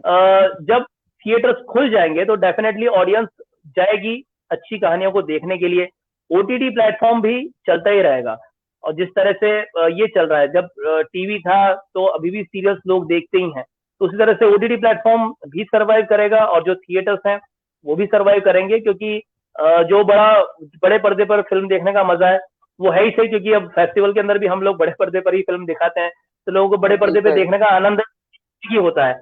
तो आप अपनी मोबाइल की स्क्रीन पे बिल्कुल। देख रहे हैं या टीवी के ऊपर देख रहे हैं, एलईडी के ऊपर देख रहे हैं, तो उसके अंदर वो चार्म नहीं है, जो चार्म या जो क्रेज बड़े पर्दे पर फिल्म देखने का है, तो वो भी सर्वाइव करेगा। तो डेफिनेटली ओटीटी प्लेटफॉर्म्स अपनी जगह पर है, और जो थिएटर में फिल्म जी रिलीज होंगी वो अपनी जगह है। दोनों को आपस में ये नहीं कह सकते कि इसकी वजह से उसको नुकसान हो जाएगा या उसकी वजह से इसको नुकसान हो जाएगा। सबकी अपनी अपनी जगह है, सबको कहानियां कहने का एक मौका मिल रहा है, और ऑडियंस खासतौर पर भारत के अंदर, जो कि दुनिया की इतनी बड़ी फिल्म इंडस्ट्री है, तो लोग तो डेफिनेटली इस तरह एंटरटेनमेंट के फैंस हैं, तो उनको तो एंटरटेनमेंट चाहिए, चाहे वो वेब सीरीज के थ्रू मिले चाहे बिल्कुल। फिल्मों के थ्रू मिले। तो सबकी अपनी अपनी जगह है, सब बिल्कुल। सर्वाइव करेंगे, कोई भी नुकसान नहीं होगा। बिल्कुल। सर अनिल काल सर का एक बहुत अच्छा, उन्होंने एक, जब हम राजस्थानी फिल्मों की बात करें तो कर रहे थे, जब उनका एक मैसेज है कि हम राजस्थानी फिल्मों के लिए जब आप चंबल फिल्म फेस्टिवल करें तो उसमें अलग से हम कोई अवार्ड रखें, ताकि जो हमारे राजस्थान के प्रोड्यूसर हैं, एक्टर हैं, जो फिल्म मेकर हैं, उनका रुझान इस तरफ ज्यादा हो जाए। नहीं, वो कर सकते हैं। एक ये अच्छा आइडिया है कि राजस्थानी फिल्मों के लिए हम एक अलग कैटेगरी रखें, उसके लिए एक जी अलग अवार्ड रखें, वो रख सकते हैं। और उसके अंदर फिर हमें यही कहना पड़ेगा कि भाई चूंकि राजस्थान के अंदर फेस्टिवल हो रहा है, तो इसलिए राजस्थानी फिल्मों जी। ने एक अलग कैटेगरी बनाई है, क्योंकि पूरे भारत से हम्म। फिल्में आ रही हैं, दुनिया की फिल्में आ रही हैं, तो हम ये नहीं कह सकते जी कि भाई हर लैंग्वेज में एक अलग अलग अवार्ड होगा। तो डेफिनेटली, लेकिन जी। मुझे खुशी इस बात की जब राजस्थानी फिल्में इंटरनेशनल फिल्मों के साथ में कॉम्पीट करें। अभी जैसे पिछले राइट। 3 सालों के अंदर देखा कि भारत की बनी हुई कई सारी फिल्में, तो वो बैलेंस बना रहता है। जितने भी अवार्ड्स होते हैं तो वो 40-60 का रेशियो होता है, 50-50 का रेशियो होता है कि इंडिया के बाहर की फिल्मों को अवार्ड्स मिल रहे हैं, लेकिन इंडिया की फिल्मों को भी अवार्ड्स मिल रहे हैं। तो चाहे उसके अंदर मराठी फिल्में हो, तमिल हो, तेलुगु हो, बंगाली हो, सबको अवार्ड्स मिलते हैं। तो क्योंकि वो इंटरनेशनल फिल्म के साथ में कॉम्पीट कर रही हैं, तो मुझे खुशी होगी कि राजस्थान के लिए ठीक है, हम एक अलग कैटेगरी रख सकते हैं, लेकिन खुशी इस बात की तब और ज्यादा होगी कि राजस्थानी फिल्में ही इंटरनेशनल फिल्म के साथ में कॉम्पीट करें और किसी न किसी कैटेगरी के अंदर अवार्ड, क्योंकि हमारे फेस्टिवल के अंदर लगभग 50 कैटेगरीज के अंदर हम लोग अवार्ड देते हैं। तो अच्छी बात है कि हर भाषा को एक तवज्जो दी जा रही है, हर भाषा अपनी मौजूदगी का एहसास करा रही है। तो उसी तरह से राजस्थानी भाषा भी अपनी मौजूदगी का एहसास कराए और किसी न किसी कैटेगरी के अंदर एक अवार्ड लेकर के आए। बिल्कुल, ये बात आपने बिल्कुल सही की। कहते हैं कि जब आप सबके साथ दौड़ते हैं, फर्स्ट आते हैं, उसका मजा अपना अलग हो जाता है। सर, थोड़ा सा फिल्मी दुनिया से अलग हटते हैं और बात करते हैं कि आपकी कहते हैं अंग्रेजी ग्रामर, सामान्य विज्ञान और एक्टिविटी को लेकर के 46 बुक्स आपने लिखी हैं, जो अलग अलग स्कूल्स में उन बुक्सों को पढ़ाया जा रहा है। हम इसके बारे में थोड़ा सा जानना है। एक्चुअली जो शुरुआत मैंने की थी वो जीके की किताब से की थी, सामान्य ज्ञान की। तो वो लिखने के पीछे उद्देश्य ये था कि यूजुअली जो किताबें स्कूल्स के अंदर पढ़ाई जाती हैं, उसके अंदर सिर्फ क्वेश्चन होता है, आंसर होता है, क्वेश्चन होता है, आंसर होता है, और पीछे एक की दे रखी है जिसमें बच्चा उस की में से आंसर देखता है और उस सवाल का जवाब दे देता है। मैं चाहता था कि कुछ एक ऐसा कॉन्सेप्ट निकाल करके लाया जाए जिसके अंदर बच्चा खुद पहले उस कंटेंट को पढ़े और उस कंटेंट के आधार पर लिखे, उस सवाल का जवाब दे। जैसे अगर हम बात कर रहे हैं क्रिकेट की, तो हम बात कर रहे हैं क्रिकेट विश्व कप की। तो क्रिकेट विश्व कप जितने भी हुए हैं 1975 से लेकर के अभी तक 2019 तक, तो उस क्रिकेट विश्व कप के बारे में हम सारी जानकारियां दें। उसके अंदर हम लिखें कि कौन कौन से देशों ने विश्व कप जीते हैं, किसने रन बनाए हैं और किसने विकेट लिए हैं, किसने कितने शतक लगाए हैं। ये सारी चीजें हम एक कंटेंट के रूप में, एक चैप्टर के रूप में उसके अंदर दें, बच्चा उसको पढ़े और उसको पढ़ करके फिर उस सवाल का जवाब दे कि भाई सबसे ज्यादा विश्व कप कौन से देश ने जीता है, सबसे ज्यादा शतक किसने लगाए हैं, सबसे ज्यादा विकेट किसने लिए हैं। तो बच्चा खुद जब उसको पढ़ेगा, खुद मेहनत करेगा, तो उसकी जो अंडरस्टैंडिंग है वो बढ़ेगी। वो पढ़ पढ़ करके समझेगा, उसमें से पढ़ेगा, पढ़ करके जवाब देगा। तो मैं इस कॉन्सेप्ट को इंट्रोड्यूस करना चाहता था, तो उसी को मद्देनजर रखते हुए फिर मैंने हिंदी मीडियम के अंदर, इंग्लिश मीडियम के अंदर, दोनों मीडियम के अंदर ये सारी चीजें लिखी। फिर चूंकि मैं खुद इंग्लिश लिटरेचर का हूँ, तो मैं चाहता था कि ग्रामर की अच्छी किताबें होना जरूरी है, क्योंकि अमूमन जो किताबें अवेलेबल होती हैं उसके अंदर इंग्लिश बहुत ज्यादा टफ होती है या चैप्टर्स बहुत ज्यादा टफ होते हैं, बच्चे की अंडरस्टैंडिंग प्रॉपर्ली डेवलप नहीं हो पाती है। तो अगर हम नाउन का एक चैप्टर दे रहे हैं या प्रोनाउन का एक चैप्टर दे रहे हैं या वर्ब एडवर्ब का कोई चैप्टर दे रहे हैं, तो वो एक ब्रीफ चैप्टर हो जिसके अंदर बच्चे को पता पड़े कि भाई इसकी डेफिनेशन क्या है, इसके एग्जाम्पल्स क्या हैं, इसके टाइप्स हैं। तो बहुत सिंपल लैंग्वेज के अंदर मैंने वो इंग्लिश ग्रामर की बुक्स भी लिखी हैं, ताकि बच्चा उन किताबों को पढ़े और पढ़ करके और खुद उस चीज को कर सके। मतलब वो हर बार टीचर के ऊपर या पेरेंट के ऊपर डिपेंडेंट हो, ये मैं नहीं चाहता था। वो खुद से कुछ सीखे, खुद से कुछ जाने और जान करके उन सवालों के जवाब दे। तो इसी को ध्यान में रखते हुए मैंने ग्रामर की बुक्स भी लिखी हैं, जीके की बुक्स भी लिखी हैं, एक्टिविटी की बुक्स भी लिखी हैं। तो उसके पीछे उद्देश्य यही था मेरा। सोशल साइंस की भी लिखी है सर आपने? नहीं, सोशल साइंस की नहीं लिखी है मैंने सिर्फ जीके, ग्रामर और एक्टिविटी की बुक्स। एक्टिविटी 46 के करीब शायद आपकी बुक्स हैं ये, जो स्कूल्स में अलग अलग उसमें जरे। हाँ, अभी जब मैं आपसे बुक्स की बात कर रही थी, तो जो डॉक्टर कपिल सिद्धार्थ झा सिनेमा की नॉलेज इतनी ज्यादा रखते हैं, डायरेक्शन भी करते हैं और सारे खुद लिखते भी हैं, राइटर भी हैं, वहाँ डॉक्टर कपिल सिद्धार्थ का रुझान क्रिकेट की तरफ भी हमें दिखाई देता है, क्योंकि डॉक्टर कपिल सिद्धार्थ ने बहुत सारे आलेख अपने क्रिकेट के ऊपर भी लिखे हैं। तो ये सिनेमा से हटते हटते क्रिकेट की तरफ सर, ये दोनों को साथ में लेकर के, तो ये क्रिकेट के लिए भी बचपन से मेरा रुझान है। बचपन में मैं बहुत क्रिकेट खेला करता था, स्कूल के अंदर ही बहुत क्रिकेट खेला है, कॉलेज के अंदर ही बहुत क्रिकेट खेला है। इनफैक्ट जब मैं कोटा में गवर्नमेंट कॉलेज में पढ़ता था तो वहाँ हम बहुत क्रिकेट खेले हैं। तो क्रिकेट के प्रति रुझान है, क्योंकि मैं मानता हूं कि भारत एक ऐसा देश है जिसने कई सारे महान खिलाड़ी इस दुनिया को दिए हैं, चाहे वो सचिन तेंदुलकर साहब हो, चाहे वो कपिल देव साहब हो। कपिल देव साहब जिन्होंने भारत को जीतना सिखाया। सचिन तेंदुलकर साहब ने तो खैर जो किया वो पूरी दुनिया जानती है। या सुनील गावस्कर साहब हो या राहुल द्रविड़ साहब हो, तो सब इतने महान महान खिलाड़ी भारत के अंदर हुए हैं। और आज भारत एक सुपर पावर है क्रिकेट के क्षेत्र में। तो क्रिकेट खेलने का बहुत शौक रहा है, क्रिकेट देखने का बहुत शौक रहा है। तो उसी तरह से फिर वो आर्टिकल लिखना भी क्रिकेट पे, चूंकि क्रिकेट में इतना इंटरेस्ट था, क्रिकेट में समझ थी, तो इसलिए क्रिकेट के ऊपर आर्टिकल्स लिखने भी शुरू कर दिए। और भगवान की दया से और जो जितने भी न्यूज़पेपर हैं उनका एडिटोरियल बोर्ड उन्होंने इस लायक समझा कि मेरे आर्टिकल्स को न्यूज़पेपर्स के अंदर पब्लिश किया जाए। तो एक अच्छी बात है, जो मेरा रुझान था। तो क्रिकेट के ऊपर ही बहुत लिखा है, फिल्मों के ऊपर भी बहुत लिखा है, अभी भी लिख रहा हूँ क्रिकेट के ऊपर, फिल्मों के ऊपर, और छप रहा है अखबारों में। तो अच्छा है, सहयोग है अखबार वालों का, मैगजीन वालों, सारे एडिटोरियल बोर्ड का। क्योंकि ये कहते हैं ना कि क्रिकेट को देखना और उसकी बारीकियों को समझना और उसको फिर लिखना, शब्दों में बांध कर एक लिखना, दोनों चीजें बहुत अलग हो जाती हैं। और आपने वो काम किया। और जहां तक पत्र पत्रिकाओं की अगर हम बात करें तो सभी, जनसत्ता में आपके आलेख छपे हैं, स्टार डस्ट में आपके आलेख छपे, राजस्थान पत्रिका, दैनिक भास्कर, दैनिक नवज्योति, मतलब जितने बड़े बड़े हम न्यूज़पेपर्स के नाम यहाँ पर लें, समाचार पत्रों के नाम लें, सब में आपके आलेख छपे हैं। और लगभग 100 से ज्यादा जी ही होंगे सर इससे। और वो आपने जी आलेख आपके छप। जी। जी हाँ, सर। तो 100 से ज्यादा आर्टिकल्स मेरे पब्लिश हुए हैं क्रिकेट को लेकर के, फिल्मों को लेकर के। और शुरुआत मैंने जनसत्ता से की थी। जनसत्ता के अंदर जी। मेरे कई सारे लेटर्स भी छपे हैं। तो जनसत्ता के अंदर प्रभाष जोशी साहब थे, वो खुद भी क्रिकेट के बहुत बड़े फैन थे और जनसत्ता के एडिटोरियल बोर्ड में थे। तो वो भी कई अच्छे अच्छे आर्टिकल्स लिखा करते थे, उनके कई सारे आर्टिकल्स मैं पढ़ता था, उससे भी काफी हद तक मैं इंस्पायर हुआ। तो फिर वहीं से मैंने क्रिकेट के बारे में लिखना शुरू किया। फिल्मों का भी बचपन से शौक रहा है, तो फिल्मों के बारे में भी मैंने लिखना शुरू किया। फिर सारे न्यूज़पेपर मैगजीन्स के अंदर वो सारे आर्टिकल्स छपे भी सही। तो इंटरेस्ट था और समझ थी उन विषयों के बारे में, इसलिए मैं लिख पाया। और मैं ये मानता हूँ कि जिस चीज को लेकर के, जिस टॉपिक को लेकर के समझ नहीं हो, तो उस बारे में बात नहीं करनी चाहिए। अब क्योंकि क्रिकेट और फिल्म के ऊपर मुझे बहुत अच्छी समझ है, इसलिए मैं उनको लिखता हूँ, और इसलिए वो सब न्यूज़पेपर और मैगजीन्स के अंदर पब्लिश हो पाते हैं। अब बाकी टॉपिक्स तो कई सारे हैं, अब बाकी टॉपिक्स के जी। बारे में इतनी समझ है इसलिए मैं लिखता नहीं हूँ उनके ऊपर।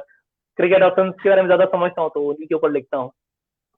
जी। डॉक्टर कपिल सिद्धार्थ, जिन्होंने, अगर हम बात करें तो फिल्मों का कोई भी फील्ड ऐसा नहीं छोड़ा है, छूटा है उनसे जिसपे उन्होंने काम नहीं किया हो। राइटर का हम बात करते हैं, एज ए राइटर आप डॉक्टर कपिल सिद्धार्थ का नाम आ जाता है। एज ए डायरेक्टर हम बात करते हैं, कपिल सिद्धार्थ का नाम आ जाता है। एज ए प्रोड्यूसर हम बात करते हैं, कपिल सिद्धार्थ का नाम आ जाता है। क्रिकेट में कपिल सिद्धार्थ का नाम आ जाता है। अब हम जानना चाहेंगे डॉक्टर कपिल सिद्धार्थ का अब और क्या सपना है जिसे वो पूरा करना चाहेंगे। देखिए, सपना तो अभी जो हाल फिलहाल है वो यही है कि कोटा इंटरनेशनल लेवल पे प्रमोट हो, कोटा का टूरिज्म इंटरनेशनल लेवल पे प्रमोट हो, और आने वाले समय में Kota as a film tourism destination पूरी दुनिया के अंदर जाना जाए। जैसे हाल ही में पिछले 4-5 सालों में 2-3 फिल्मों की शूटिंग कोटा के अंदर हुई है, और जो efforts Chambal international film festival के जरिए मैं कर रहा हूँ, मेरी टीम कर रही है, तो उसका एक पॉजिटिव साइन हमें ये देखने को मिला कि स्विट्जरलैंड के फिल्म मेकर है मिस्टर उवे श्वार्ज़वाल्डर। वो जब 2019 के अंदर अपनी फिल्म लेकर के यहाँ पर आए थे, तो उन्होंने कोटा देखा, उन्हें कोटा बहुत अच्छा लगा। और जो भी फिल्म मेकर्स आते हैं उनमें से अधिकांश की कोशिश ये रहती है कि कोटा को जिस तरह से हम प्रमोट कर रहे हैं, ये कह के कि कोटा बड़ी खूबसूरत जगह है, और फेस्टिवल का जो सोवेनियर, जो स्मारिका हम लोग प्रकाशित करते हैं, उसमें हर पेज के ऊपर बॉटम पर, उस पेज के बॉटम पर हम लोग कोटा की एक टूरिस्ट प्लेस का फोटो उसके नाम के साथ जरूर डालते हैं। क्योंकि जब वो सोवेनियर पूरी दुनिया के फिल्म मेकर्स के पास में जाता है और वो उस पेज को देखते हैं, तो उन्हें पता पड़ता है कि कोटा इतनी खूबसूरत जगह है जहां पर कम से कम 40-50 खूबसूरत जगह है जो टूरिज्म के हिसाब से, फिल्म टूरिज्म के हिसाब से बहुत फेमस है, जिनको एक्सप्लोर किए जाने की जरूरत है। तो मिस्टर उवे श्वार्ज़वाल्डर जब लास्ट ईयर स्विट्जरलैंड से यहाँ पर आए थे, तो उनसे मैं पिछले 1 साल से काफी कांटेक्ट में रहा, और पिछले साल दिसंबर के अंदर वो वापस इंडिया में आए, कोटा में आए, क्योंकि अब वो अपनी अगली फिल्म की शूटिंग जो है वो कोटा के अंदर करना चाह रहे हैं। तो उनकी फिल्म जो है 3 शेड्यूल में शूट होगी। एक ऑस्ट्रेलिया में होगा, एक हम्म, बल्गारिया में होगा, और तीसरा शेड्यूल जो है वो कोटा के अंदर होगा। तो जब वो दिसंबर में यहाँ क्या पर बात आए है। थे 2000 में, तो उनको लेकर के मैं कोटा की अलग अलग जगहों पर गया था, कम से कम 7-8 जगह मैंने उनको दिखाई दी। उसको देखकर वो बहुत ज्यादा प्रभावित हुए, और हाल ही में उन्होंने अपनी फिल्म का स्क्रीन प्ले कंप्लीट किया है। वो स्क्रीन प्ले उन्होंने मुझे भेजा। उस स्क्रीन प्ले के अंदर इंडिया का जो भी पार्ट है, उस इंडिया के पार्ट के अंदर उन्होंने कोटा की लोकेशन के ऊपर शूटिंग करने का फैसला किया है। वो स्पेशली उन्होंने उसके अंदर मेंशन किया है कि भाई ये सीन कोटा में इस जगह पर होगा, या दूसरा सीन कोटा में उस जगह पर होगा। तो मैं इस बात को एक बड़ा अचीवमेंट मानता हूँ कि एक इंटरनेशनल फिल्म, स्विट्जरलैंड की फिल्म कोटा के अंदर शूट होने जा रही है। और चूंकि अगर कोटा के अंदर ये सब हो जाता है, ये इंटरनेशनल फिल्म शूट हो जाती है, वैसे तो अभी अक्टूबर या नवंबर में वो फिल्म शूट करने वाले थे, लेकिन चूंकि अभी ये पैंडेमिक हुआ है कोरोना का, कोविड-19 का, पूरी दुनिया इससे प्रभावित हो गई है। तो उसकी वजह से उनका जो ये प्रोजेक्ट है वो लगभग 7-8 महीने आगे के लिए पोस्टपोन हो गया है। तो अगले साल जब वो यहाँ पर शूटिंग के लिए आएंगे, और जब कोटा की शूटिंग यहाँ पर उनकी उस फिल्म के अंदर होगी, और चूंकि वो एक ऐसे डायरेक्टर हैं जिनकी फिल्में दुनिया भर के फिल्म फेस्टिवल्स के अंदर जाती हैं। उनकी जो पिछली फिल्म थी जो उन्होंने यहाँ पर भी भेजी, वो लगभग 100 फिल्म फेस्टिवल्स में पूरी दुनिया के अंदर दिखाई गई है। तो ये एक बड़ी बात है कि जब कोटा के अंदर वो शूट करेंगे और वो फिल्म पूरे दुनिया भर के फिल्म फेस्टिवल्स के अंदर दिखाई जाएंगी, तो कोटा दुनिया भर के लाखों दर्शकों तक पहुंचेगा। कोटा की खूबसूरती, कोटा का पर्यटन दुनिया भर के लाखों दर्शकों तक पहुंचेगा। हजारों फिल्म मेकर्स उसको देखेंगे, सैकड़ों जूरी मेंबर्स उसको देखेंगे। तो सैकड़ों जूरी मेंबर्स, हजारों फिल्म मेकर्स, लाखों दर्शक पूरी दुनिया भर के फिल्म फेस्टिवल से जो जुड़े हुए हैं, वो देखेंगे कि हमारा कोटा कितनी खूबसूरत जगह है। और मुझे उम्मीद है कि जब ये सब होगा, तो निश्चित रूप से बाकी के जो फिल्म मेकर्स हैं इंडिया के बाहर के भी, वो इंस्पायर होंगे, वो यहाँ पे कोटा में आएंगे, और कोटा के अंदर फिल्म शूटिंग की जो पॉसिबिलिटीज हैं वो बढ़ेंगी, और भी कई सारी फिल्में बढ़ेंगी। तो कोटा का नाम तो वैसे भी इंटरनेशनल लेवल पे पहुंच ही रहा है, लेकिन बाहर के फिल्म मेकर जब आएंगे और फिल्म फेस्टिवल्स के थ्रू और थिएटर्स के थ्रू, जब दुनिया भर के अंदर कोटा की खूबसूरत, कोटा का चंबल का किनारा, चंबल नदी, और भी कई सारी अच्छे अच्छे स्पॉट्स हैं, वो दुनिया भर के लोग देखेंगे, बिल्कुल। तो खुशी होगी कि भाई जो हम एफर्ट्स इतने सालों से कर रहे हैं वो अब सफल हो गया है। और एक सपना तो यही से कि कोटा दुनिया भर के फिल्म मेकर तक पहुंचे और फिल्म मेकर यहाँ पर आए। एक सपना ये भी है कि मैं खुद भी कभी कोई फिल्म अगर करूं, तो डेफिनेटली मैं प्रेफरेंस ये दूंगा कि उसकी लोकेशन कोटा की ही हो, कोटा के अंदर ही वो टूरिस्ट स्पॉट्स हो, वहां पर ये शूट किया जा सके। तो मैं भी यही चाहता हूँ कि भाई अगर कभी मैं फ्यूचर में फिल्म बनाता हूँ, तो कोटा के अंदर ही उसकी शूटिंग करूँ, तो कोटा आगे बढ़े, कोटा का पर्यटन आगे बढ़े, कोटा का जी। कल्चर। क्योंकि मेरा ये मानना है कि अगर कोटा इस तरह से इंटरनेशनल लेवल पे प्रमोट होगा और बाहर के लोग आएंगे, तो डेफिनेटली जितने भी सेक्टर्स हैं कोटा के, चाहे वो टूरिज्म इंडस्ट्री हो, चाहे वो होटल इंडस्ट्री हो, चाहे वो केटरिंग इंडस्ट्री हो, तो सब दूर सबके लिए एक तरह से रेवेन्यू जनरेट होगा। तो वो हर बिल्कुल। सेक्टर जो है कोटा को फायदा पहुंचाएगा। तो डेफिनेटली जब बाहर का व्यक्ति यहाँ पर आएगा, यहाँ पे शूट करेगा, तो कोटा को हर तरह से फायदा होगा, यही मैं चाहता हूँ भाई। अब कोटा चूंकि कर्म भूमि रही है, तो कोटा के लिए कुछ करना लाजमी है। तो उसी का जो प्रयास है वो जारी, एफर्ट जारी है। बिल्कुल सर, आपका सपना जो है बहुत अच्छा सपना है। कि कहते हैं ना कि हर व्यक्ति अपने लिए सोचता है, अपने लिए सपना देखता है, लेकिन आप जो आपकी कर्म भूमि है कोटा शहर, उसके लिए सपना देख रहे हैं कि हमारा कोटा इतना नाम उसका हो जाए कि अंतर्राष्ट्रीय स्तर तक इसका नाम पहुंचे और सब जाने। अंतर्राष्ट्रीय मानचित्र पर कोटा का नाम है कि राजस्थान में एक बहुत खूबसूरत जगह है कोटा। उसके लिए आप इतना काम कर रहे हैं। हम चलते चलते कपिल सर आपसे जानना चाहेंगे कि जो अभी नई जनरेशन है इस फील्ड में आना चाहती है, तो उनके लिए आप क्या जी संदेश देना चाहेंगे? वो किस तरीके से तैयारी करके इस फील्ड में आए? क्योंकि मंच तो आप उनको दे रहे हैं, देखिए कहते हैं ना मंच ही नहीं होता, आप पूरी तैयारी के साथ उस वहां पर आए, तो वो कैसे तैयारी करें? जी। देखिए, पहली बात तो ये कि मैं अभी खुद को इस लायक नहीं समझता हूँ कि मैं किसी को कुछ संदेश दे सकूं।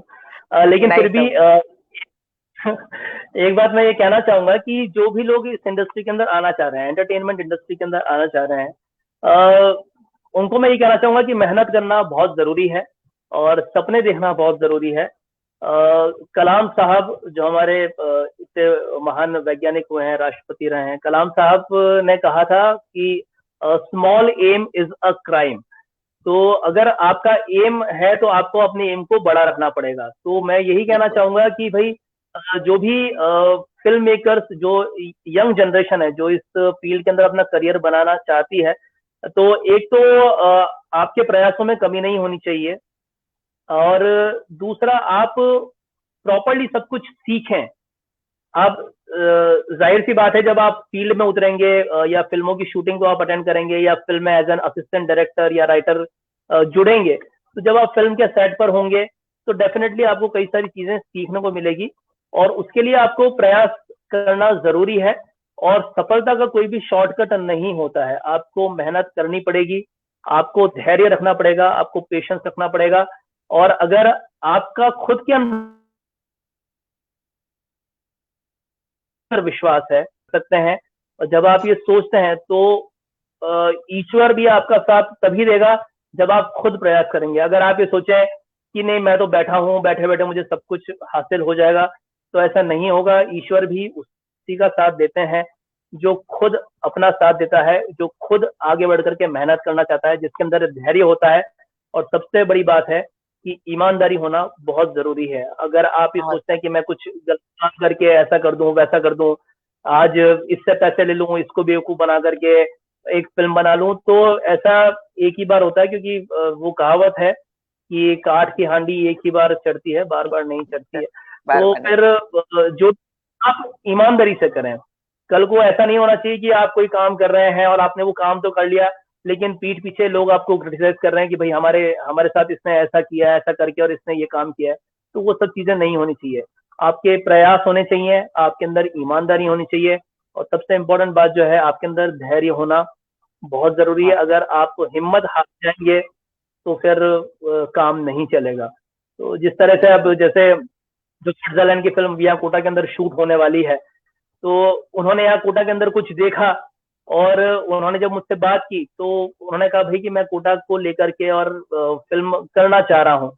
तो एक अच्छी बात है, वो अपने वो प्रयास कर रहे हैं। अब ठीक है, ये महामारी फैली है वो एक अलग बात है, बट 5-6 महीने बाद जब वो आएंगे तो उनके प्रयासों को वो पूरा रूप देंगे। तो ये सब चीजें बहुत जरूरी है। धैर्य आपको रखना पड़ेगा। आप ये सोचे कि नहीं भाई अब नहीं हो रहा है, अब नहीं होगा, अगर आप ही हिम्मत हार जाएंगे तो फिर कैसे काम चलेगा। अगर आपको खुद को कुछ बिल्कुल। करना है, सबसे ज्यादा पेशेंस तो आपको खुद को ही रखना पड़ेगा। बिल्कुल बिल्कुल सही बात की आपने। एक सर सवाल एक कि आपने कहा कोटा में आप फिल्म बनाएंगे, तो जब कोटा में फिल्म बनाई जाएगी तो कोटा के कहते हैं ना कि हमारे हिंदुस्तान में कलाकारों की कोई कमी नहीं है, तो जो कोटा के आर्टिस्ट हैं आप क्या जी, उनको सबसे पहले प्रायोरिटी देंगे, या किस तरीके से कोटा के आर्टिस्ट के लिए आप उनको प्रमोट करने के लिए क्या करेंगे? देखिए मैं जब बनाऊंगा, मैं तो खैर मुझे बनाने में समय है अभी, लेकिन मैं जब भी बनाऊंगा तो से मेरी जो प्रायोरिटी होगी वो ये होगी कि कोटा का जो टैलेंट है वो भी बाहर है। हम्म। अभी कोटा के कई सारे लोग हैं जो इस इंडस्ट्री के अंदर हैं, अलग अलग फील्ड्स के अंदर हैं, हम्म। एक्टिंग में भी हैं, म्यूजिक या कॉस्ट्यूम डिजाइनिंग में है, मेकअप में है, अलग हम्म। अलग फील्ड में हम्म। कोटा के लोग हैं वो आगे बढ़ रहे हैं। और मैं तो फिल्म खैर बाद में बनाऊंगा, लेकिन उससे पहले जो स्विट्जरलैंड की फिल्म हम यहाँ करने की हमें उम्मीद है, तो मेरी ऑलरेडी उनसे बात हुई है, और उनको मैंने ये बोला है कि जब हम कोटा के अंदर शूट करेंगे, और चूंकि उसकी कहानी भारत से जुड़ी हुई भी है, तो उसके लिए हमें भारतीय जी। कलाकारों की जरूरत होगी। क्योंकि कोटा के जी। अंदर हम कर रहे हैं तो डेफिनेट ये जो आर्टिस्ट हैं उनको तो मौका मिलना हाँ। ही है। तो मेरी प्रायोरिटी तो यही है कि भाई जो स्विट्जरलैंड की फिल्म होनी है उसके अंदर भी कुछ लोग कोटा के कुछ कलाकार हैं, या अगर असिस्टेंट डायरेक्टर के रूप में या किसी और फील्ड के अंदर उस फिल्म से जुड़ करके वो काम करना चाहें तो वो कर सकते हैं। तो मेरी प्रायोरिटी तो है भाई कि कोटा के लिए ही कर रहे हैं, सब कोटा के हैं तो डेफिनेटली कोटा के लिए ही करने की का प्रयास कर रहे हैं। और कोटा के लोग अगर जुड़ेंगे इसमें तो मुझे तो बहुत खुशी होगी कि इस अभियान में कोटा के लोग भी मेरे साथ हैं, और कोटा का जो टैलेंट है वो भी इंटरनेशनल लेवल पे पहुंचेगा। यही मेरी मैं इस बात की उम्मीद करता हूँ। आपकी बात सुन करके जो हमारे साथ जुड़े हुए हैं सब लोग सुने बहुत खुश हो गए होंगे, और आज उनको बहुत अच्छा लग रहा होगा कि नहीं है कोई जो हमारे हम लोगों को प्रमोट करेंगे, एक मंच हमें दे रहे हैं। मैं आपको बता देती हूँ सर, काफी लोग हमारे साथ जुड़े हैं जो आपका वेलकम भी कर रहे हैं हमारे साथ। अनिल सर के अलावा केसी कविराज हैं, उन्होंने वेलकम किया है। ईशान जौहरी हैं, लवली ऋषि हैं, क्षमता चौधरी जी हैं, वो कह रही हैं कि कपिल जी मल्टी टैलेंटेड हैं। और डॉक्टर रविंद्र मारू जी जुड़े हुए हैं, वो कह रहे हैं अच्छा, अच्छा है ये आप जो बात कर रहे हैं। चेतन गौतम सर आपको लिए बोल रहे हैं, महेंद्र जैन सर बोल रहे हैं, आपने बोला है जो वेरी नाइस। और अनिल काला सर तो आपको थैंक यू कह रहे हैं इस बात पर जो आपने ये चीज कही कि नहीं, कोटा के आर्टिस्ट को हम मौका देंगे, राजस्थानी फिल्मों को हम लोग प्रमोट करने की जो आपने बात कही, सारी चीजों वो बिल्कुल आपको थैंक्स कह रहे हैं इसके लिए। और सर बहुत सारी बातें आपके, अगर फील्ड को हम एक एक फील्ड को लेके चलें तो एक एक एपिसोड उस पर बन सकता है अलग अलग।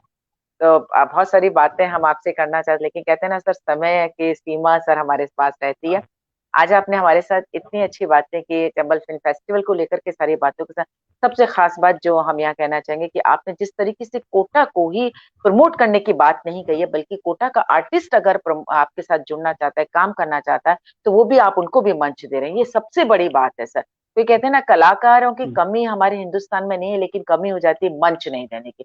मंच उनको नहीं मिल पाता, लेकिन आप उनको मंच भी दे रहे हैं, क्योंकि मैंने भी चंबल फिल्म फेस्टिवल को देखा है, मुझे भी मालूम है कि वहाँ छोटे छोटे बच्चों को भी उनकी फिल्मों को आप जिस तरीके से उनका उत्साह बढ़ाते हैं कि वो जब नेक्स्ट फिल्म फेस्टिवल में आते हैं तो उससे अच्छा काम करके लेकर के आते हैं।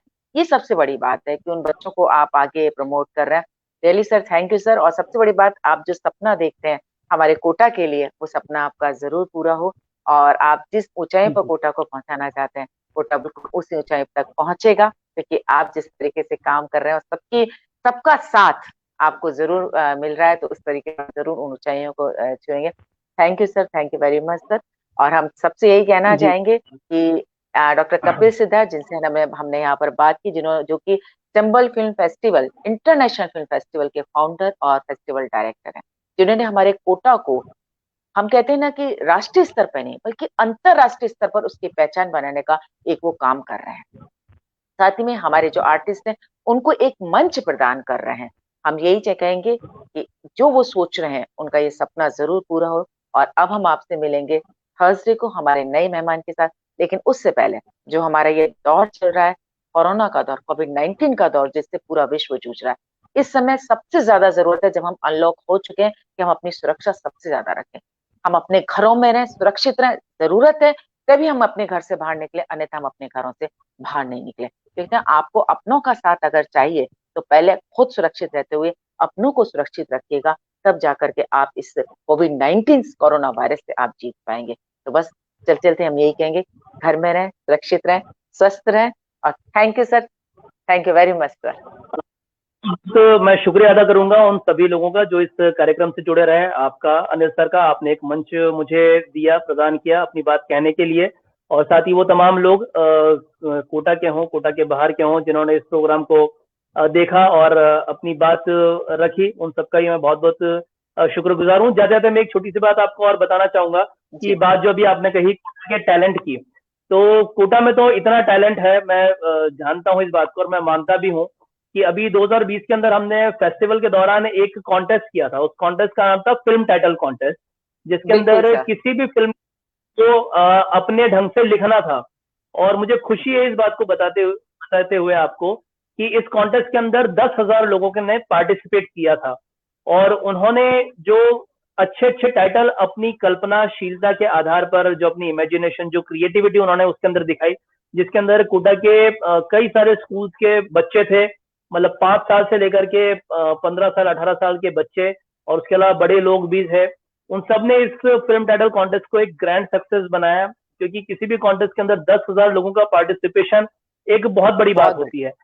तो बिल्कुल। जिन फिल्मों के टाइटल्स को अपनी इमेजिनेशन के आधार पर वापस से रिक्रिएट किया, बाद में हमने उसकी एक एग्जीबिशन भी लगाई थी, उन सारे विनर्स को हमने पार्टिसिपेट भी किया था, और एक एक पार्टिसिपेंट को हमने सर्टिफिकेट ऑफ अप्रिसिएशन भी दिया था। तो उससे ही पता पड़ा कि भाई कोटा के अंदर इतना ज्यादा टैलेंट है कि उन्हें अगर जरूरत है तो सिर्फ एक प्लेटफॉर्म मिलने की है। और टैलेंट सिर्फ यही नहीं कि वो सिर्फ फिल्म तक या म्यूजिक तक, आप चाहे कोई भी फील्ड देख लें, बहुत अच्छे अच्छे लेखक हैं, बहुत अच्छे मूर्ति बनाने वाले लोग हैं, बहुत अच्छे व्यक्तित्व ऐसे हैं जो बहुत अच्छी ड्राइंग बनाते हैं, पेंटिंग्स बनाते हैं। तो टैलेंट की कहीं कोई कमी नहीं है, बस एक प्लेटफॉर्म मिलना चाहिए। और मेरा प्रयास यही है कि आने वाले समय में जैसे इस साल 2021 के अंदर जो फेस्टिवल होने जा रहा है उसके अंदर हमने फोटोग्राफी की भी एक कैटेगरी को ऐड किया है, क्योंकि कई सारे क्या लोगों बात है। जो पिछले 3 सालों से जुड़े हुए हैं उन्होंने मुझे बोला कि सर आप इतना बड़ा फिल्म फेस्टिवल कर रहे हैं, तो जो लोग फिल्म मेकिंग के अंदर अपना शौक रखते हैं वो तो अपनी फिल्में भेज देते हैं, लेकिन कई लोग ऐसे होते हैं जो फिल्म नहीं बनाना चाहते हैं लेकिन फोटोग्राफी के वो लोग शौकीन होते हैं। और जब भी यूजुअली फिल्म की शूटिंग होती है तो वहां पर एक स्टिल फोटोग्राफर भी होते हैं जो हर शॉट के हर सीन के फोटोग्राफ्स निकालते हैं। तो मुझे लगा ये एक अच्छा आइडिया है, तो इस बार से हमने फिल्म तो थी सही, फिर लास्ट ईयर हमने फिल्म टाइटल कॉन्टेस्ट भी जोड़ा 2020 के अंदर, और 2021 जो सीजन 4 होने वाला है उसके अंदर हमने फोटोग्राफी की भी कैटेगरी को ऐड किया है। तो जो भी लोग फोटोग्राफी के शौकीन हैं वो भी उसके अंदर पार्टिसिपेट कर सकते हैं, और जो अच्छे फोटोग्राफ्स होंगे उनको हम जिस तरह से फिल्म को एक बड़े पर्दे पे हम लोग दिखाते हैं, ठीक उसी तरह से उनके जो फोटोग्राफ्स हैं उनको भी हम बड़े पर्दे पे दिखाएंगे, जो कोटा के लोगों तक पहुंच सके, कोटा के लोगों को पता पड़े कि कोटा के अंदर इतने अच्छे अच्छे फोटोग्राफी करने वाले व्यक्तित्व भी हैं। तो बहुत सारा टैलेंट है, बात है कि उसको एक मंच देने की, और मैं खुद को बहुत खुशनसीब समझता हूँ। ईश्वर की कृपा है, माता पिता का आशीर्वाद है, और आप जैसे जो सहयोगी हैं उनकी शुभकामनाएं हैं, दुआएं हैं कि आप सबके सहयोग से कोटा को आगे बढ़ाने का प्रयास कर रहे हैं, कोटा को एक इंटरनेशनल लेवल पे पहुंचाने का प्रयास कर रहे हैं। और कोटा का टैलेंट जो है वो उसमें कहीं कोई दो राय नहीं है, कोटा में बहुत टैलेंट है, हर फील्ड के अंदर टैलेंट है, और ऐसे ही है कि सबको एक अच्छा प्लेटफॉर्म मिले। तो जितने भी बिल्कुल लोग आज सर। इस कार्यक्रम से जो, जी मैं आपका भी रेणु मैम आपका भी शुक्रगुजार हूँ, अनिल काला सर का भी शुक्रगुजार हूँ, आपने अपनी बात का मुझे मौका दिया। और अभी मुझे उम्मीद है कि बहुत जल्दी हम इस कोरोना महामारी से जो है बाहर आ जाएंगे, और 2021 के अंदर जब फिल्म फेस्टिवल होगा यहाँ कोटा के अंदर, तो जिस तरह से इस बार हमने 5,000 के ऊपर का फुटफॉल रजिस्टर किया था 2020 के अंदर, ये भी एक रिकॉर्ड है, क्योंकि बड़े बड़े फिल्म फेस्टिवल के अंदर 5,000 का फुटफॉल दो दिन के अंदर रजिस्टर होता नहीं है, लेकिन हमने इस बार 2 दिन के अंदर 5,000 के ऊपर का फुटफॉल रजिस्टर किया है। तो उससे पता पड़ता है कि कोटा के जो लोग हैं उनके अंदर कितना ज्यादा क्रेज है, कितना ज्यादा प्यार वो बाहर के फिल्म मेकर्स को देना चाहते हैं उनकी फिल्में देख करके। तो एक अच्छी बात है। तो मैं उम्मीद करूंगा कि 2021 के अंदर जब हम फेस्टिवल करें तो वापस से कोटा की जनता को ये कई सारी खूबसूरत फिल्में देखने को मिले, और जो फोटोग्राफी कॉन्टेस्ट है वो भी होगा, और फिल्म टाइटल कॉन्टेस्ट है वो भी होगा। तो वापस से इतना सारा टैलेंट जो है वो लोग कोटा के लोगों के सामने आएगा, इस बात की मैं उम्मीद करता हूँ, और यही उम्मीद करता हूँ कि सब लोगों का जो सहयोग पिछले 3 सालों से मुझे मिल रहा है, कोटा की जनता हो, मीडिया हो, सपोर्टर्स हो, प्रशासन हो, सबका बहुत सहयोग मिल रहा है, और आगे भी रहेगा। मैं इस बात की पूछ करता हूँ। बिल्कुल डेफिनेटली सर मिलेगा। और आपकी इस बात को सुनकर के हमारे साथ जो रेखा वर्मा जी कह रहे हैं, वेरी नाइस सर, आपने बहुत अच्छी बात की है। सतीश अग्रवाल जी बॉम्बे से हमारे साथ जुड़े हैं, वो ग्रेट बोल रहे हैं आपको कि हाँ आप इतनी अच्छी सोच को लेकर के आप प्लेटफॉर्म एक दे रहे हैं, और निश्चित तौर पर आपकी सोच इतनी अच्छी, तो आप जो सोच करके चल रहे हैं वो जरूर हम पूरी होगी सब। और हम यही उम्मीद करते हैं 2021 में जब मिलेंगे तो ये कोरोना वायरस, कोविड-19, कोई भी इस तरह की सब चीजें दूर हमसे चली जाएंगी, और ये पॉजिटिव सोच है, और एक नए हम लोग उत्साह के साथ जो चंबल फिल्म फेस्टिवल है, जो 4th इसका सेशन होगा, उसमें बहुत अच्छे से, और जो आपने बताया कि फोटोग्राफी को भी आपने इसमें ऐड किया है, और टाइटल जो कॉन्फ्रेंस होगा वो तो इसमें रहेगा ही साथ में। चलिए, thank you sir, thank you very much sir.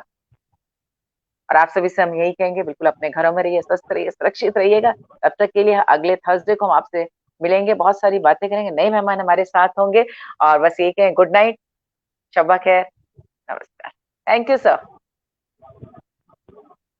Thank you so much.